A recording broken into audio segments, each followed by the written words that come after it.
আমি আপনাদের সম্মুখে কয়টি মূল্যবান কথা বলতেছি। যদি আপনারা শুনতে পারেন,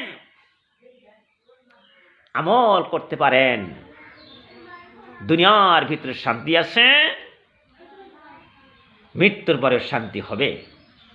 আজকে আমি রমজান মাসে রোজা থাকিয়া কথা বলতেছি, আপনাদের দোয়া আশীর্বাদে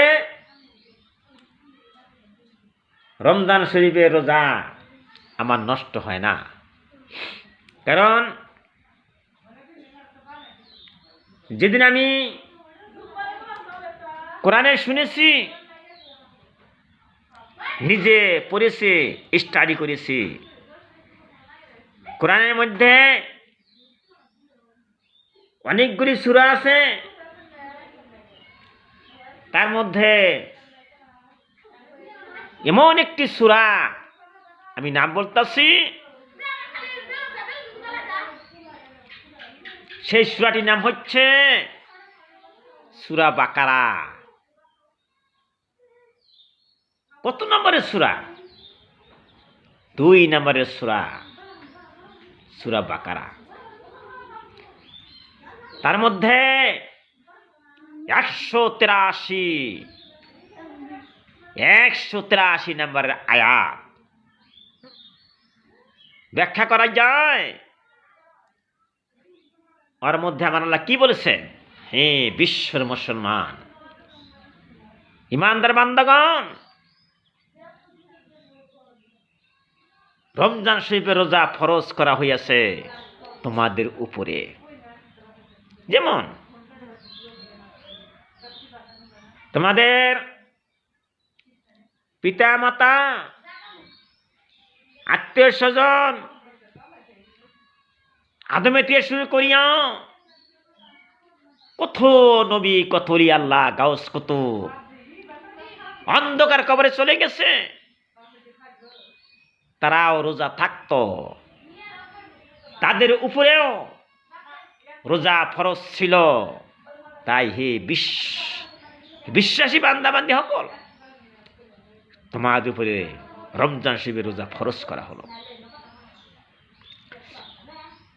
তাই রোজা থাকি আমি কথা বলছি, যে কথাগুলি আমি বলছি যদি আপনারা বিশ্বাস করেন, তাহলে আপনাদের কামিয়াবি হবে, সাকসেসফুল হয়ে যাবেন, সব দিকে ভালো হবে। রোজা থাইকা আমি কথা বললাম। বন্ধুরা,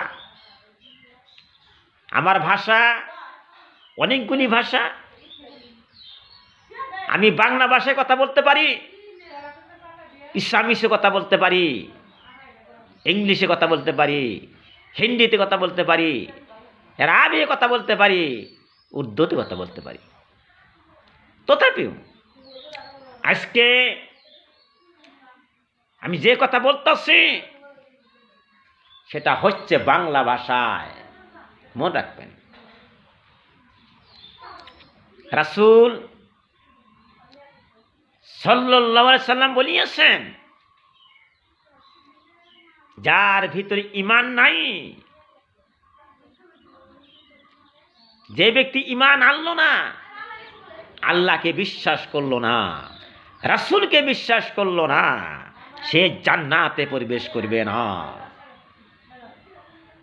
তাহলে আমাদেরকে জান্নাতে প্রবেশ করতে হলে ঈমান আনতে হবে, বিশ্বাস করতেই হবে।